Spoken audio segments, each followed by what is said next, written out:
Onun adı Rasim Balayevdir. Bu ad hələ heç kimə heç nə demirdi. Bir ulduzluq gözləyirdi bu adı. Titrlərdə Rasim Balayev adı filmlərə xüsusi çəki verəcəkdi.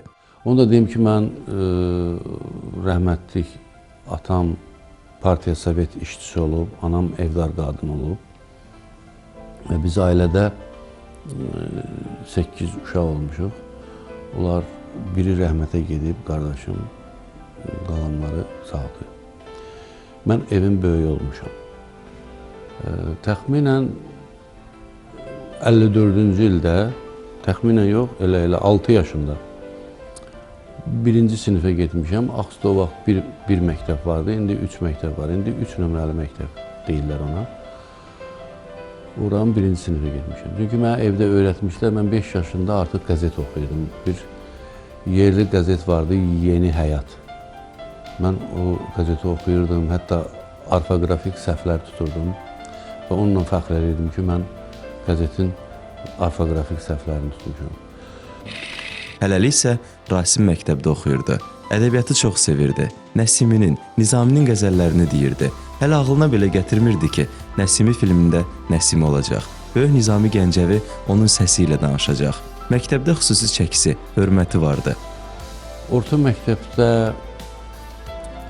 əlaçı olmuşam 5-ci sinifə qədər. Yəni, heç bir 4-üm də olmayıb.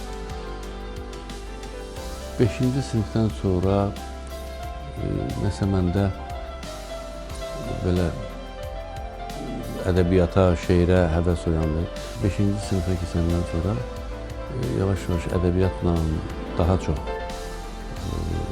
məşğul olmağa başlamışam. Bizim o vaxtı rayonda televiziya yox idi. Çünki televiziya 56-cı ildə Bakıda çıxdı. Bizim rayona 60-cı illərdən sonra gəldi. Mən təxminən televiziya yadımdadır ki, 61-62-ci illərdən sonra baxdım. Ona qədər biz çox filmlərə baxırdıq.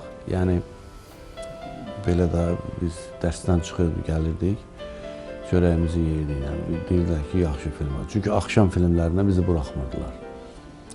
Gündüz filmlərə baxırdıq. Sonra çox idmanla məşğul olurdu. Voleybol, futbol, güləş, belə. Yəni, hətta o keçmiş oyunlar vardı. Toqqa mərə deyirdilər, sonra çirin yağac deyirdilər. Belə oyunlar da oynayırdı o vaxtı. Ədəbiyyat müəllimlərimizin sayəsində mənim bu ədəbiyyata daha çox meylim oldu. Elə oldu ki, məktəbdə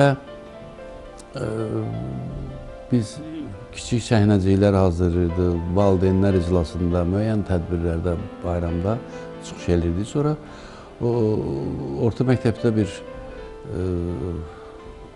yerli radio qovşağı vardı. Orada uzun tənəffüslərdə müxtəlif verilişlər verməyə çalışırdıq. Bir neçə uşaqlar buna böyük həvəsi vardı, o cümlədən mən də. Və orada mən müxtəlif parçalardan biz səhnələr oynayırdıq. Özdə onu yadımdadır ki, biz çox radio verilişlərinə qulaq asardıq və radiodakı o eşitdiyimiz aktyorları təqlid edirdik. Şeirlər oxuyurduk. Və belə oldu ki, sonra artıq 8-9-cu siniflərdə oxuyanda mən rəhmətli Səməndər Rzayev, o da o məktəbdə oxuyurdu. O bizdən daha çox bilirdi bu işi, çünki o biraz xəstələnmişdi, gəlib Mərdəkanda orada burada oxumuşdu və demək olar ki, bizim oxumadığımız kitabları o oxumuşdu. Və o da elə bir ki, mənim bu sənətə qarşı həvəsimi biraz da alovlandırdı. Tez-tez kinoteatra gedər, filmlərə baxardı. Özünü ekranın o üzündə görürdü. Amma bu qəribə hissi heç kimlə bölüşmürdü. Çox filmlərə baxırdıq. Bilirsiniz, qəribədir. Məsələn, o sinifdə oxuyan uşaqların əksəriyyəti gedirdi, filmə baxırdıq. Onlarda bu hiss olmurdu, amma məndə olurdu ki, mən məsələn, orada ələlxüsus öz yaşıdlarım, uşaqları görəndə onların oyun tərzinə baxırdım və özümü nəsə orada hiss eləyirdim ki, görəsən mən orada olsaydım, mən də bunu oynaya bilərdimmi? Sonra yadımdadır ki Ögey Ana filmi çıxdı. Ögey Anada da o rəhmətli Ceyhun Mirzəyevin oyunu mənə çox belə təsir elədi və mən fikirləşirdim ki, gör nə qədər qabiliyyətli uşaqdır və mən görəsəm bunu belə oynaya bilərəm. Bax, belə həvəs yarandı və buna çox ironik baxırdılar bizim evdə ki, bu bir ötəri həvəsdir, keçib gedər. Rasim böyüdükcə ona bir şövq, bir eşq gəlirdi. Sənət yaratmaq eşqi, o incə sənətə gəlmək, səhnədə, ekranda olmaq istəyirdi. Amma nə böyüdüyü mühit, nə də ətrafı onu incə sənətdə görməyə hazır deyildi. O, teatr institutunun kəndarından keçməklə hamını mat qoydu. Yaxınlarını da, müəllimlərini də. Öz arzumu bildirəndə düzü evdəkilər təəccüb elədilər, həm də sən deyən ürəklərindən olmadı və məni könülsüz göndərdilər. Çünki o vaxt teatr institutu deyirlər, indiki İncəsənət Akademiyasına. Onlarda imtahan o birisi institutlardan bir ay qabaq. Məsələn, avqustun 1-dən bütün institutlarda qəbul başlayırdı, amma teatr institutunda iyulun əvvəlindən başlayırdı. Yəni mən iyulun 25-də artıq qəbul kağızını aldım və getdim. Düzdür, sən deyən sevinmədilər. Elə bilirdilər ki, mən kəsiləcəm.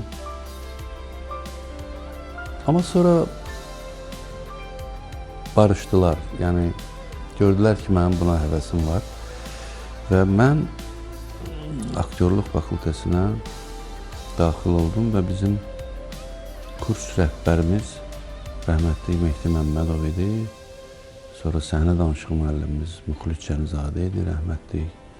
Bir də aktyor sənəti müəllimimiz Ələmdar Quluzadə. Mən Rasim Balayevi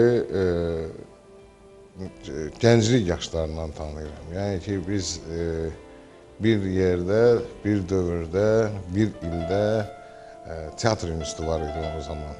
O teatr institutuna daxil oldu və bizim görkəmli rejissorumuz doktor, professor Mehdi Məmmədovun kursunda oxudu. Rasimlə biz elə oxuduğumuz illərdə dostlaşdıq. Bir qrup o zamanki gənclərdən, oğlanlardan birləşdik, biz dost olduq. Bizim kursda çox yaxşı uşaqlar oxuyurdu. Yəni sənətə qabiliyyəti olan uşaqlar idi. Məsələn, rəhmətliklər Əl Abbas Qədirov, Mikail Mirzə,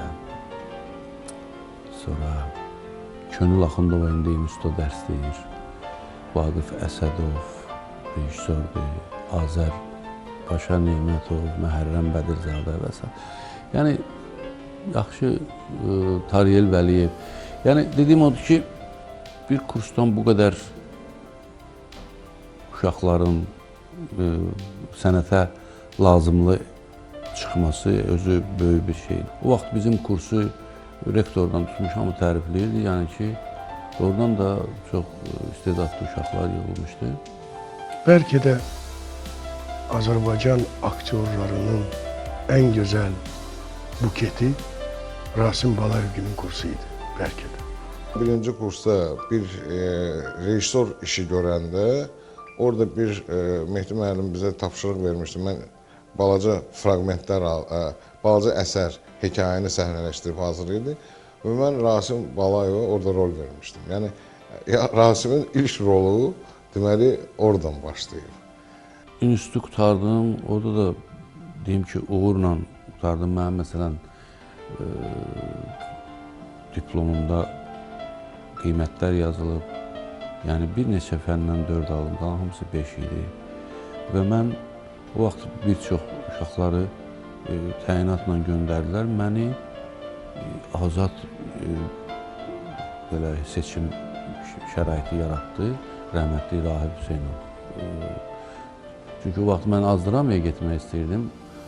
Orada məni götürmədilər, dedilər, ştat yoxdur. Və mən tədris teatrında aktyor kimi, yəni oranın ilk aktyorlarından biri də mənəm.